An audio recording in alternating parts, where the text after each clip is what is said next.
बिपाशा ने अपने हाथ से अनिरुद्ध को एक ऐसा थप्पड़ मारा कि बॉस मेंशन की दीवार तक हिल गई।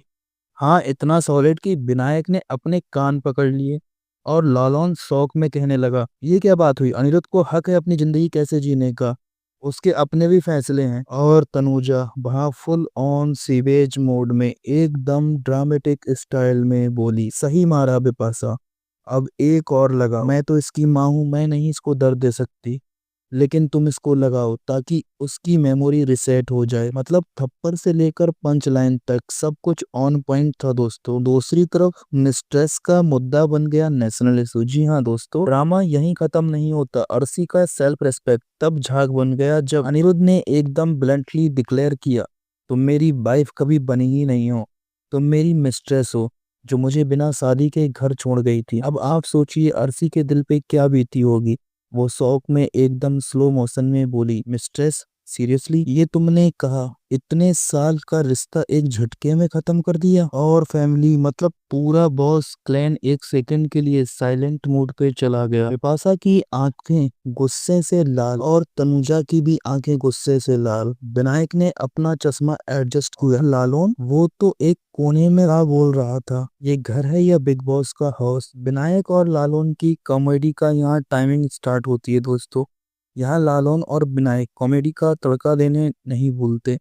लालोन बोला, मुझे लगता था कि मुझे शादी नहीं करनी चाहिए थी, और अब बॉस फैमिली देख के लगता है डिसीजन सही लिया है। आखिरकार मैं भी लव मैरिज करूंगा। दोस्तों ये सुनकर सभी के होश उड़ जाते हैं। दूसरी तरफ विनायक जो हर वक्त सीरियस रहता है फाइनली पंच लाइन मार देता है, अगर थप्पड़ का ओलंपिक होता बिपाशा तो गोल्ड मेडल लेकर तुम जाती। मतलब ड्रामे के बीच एक डोज ऑफ कॉमेडी, वही तो असली एंटरटेनमेंट है दोस्तों। आपको क्या कहना है कमेंट करके बताओ, और वीडियो अच्छी लगती है तो लाइक भी कर दो।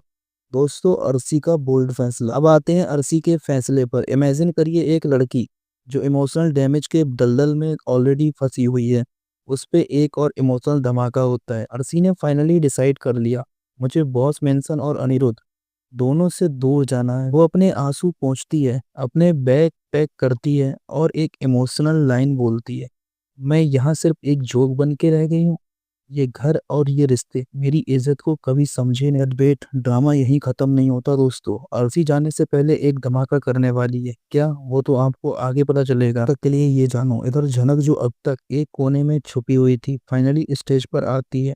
वो अनिरुद्ध से बोलती है, तुम और तुम्हारे रिश्ते एक पजल है जिसमें मैं कभी फिट नहीं हो सकती, तुम अर्शी के साथ सेटल हो जाओ। अनिरुद्ध का जवाब पूरा स्क्रिप्ट चेंज कर देता है। वो एकदम इमोशनल होके बोलता है, मैं तुम्हारे बिना नहीं जी सकता जनक, तुम मेरा सच्चा प्यार हो। और वहीं फैमिली एक बार फिर साइलेंट मोड में चली गई। मतलब इमोशनल ड्रामा और कंफ्यूजन का एक और डोज। दोस्तों जनक यहाँ पर सोच में पड़ जाती है क्योंकि अनिरुद्ध ने अपनी कैंसर की रिपोर्ट जनक को बताई, और झनक नहीं चाहती कि उसके सर को कोई भी परेशानी। अब दोस्तों ये तो क्लियर है कि बॉस मेंशन में ड्रामा और ट्विस्ट खत्म होने का नाम ही नहीं ले रहा है। सवाल ये है, क्या अर्शी सच में छोड़ देगी सब कुछ? जनक और अनिरुद्ध का प्यार फिर से एक नए मोड़ पर जाएगा, या अर्शी एक और धमाका करे? लालन और विनायक और कौन से पंच लाइन्स देंगे जो हमारे चेहरे पे स्माइल लाएंगे?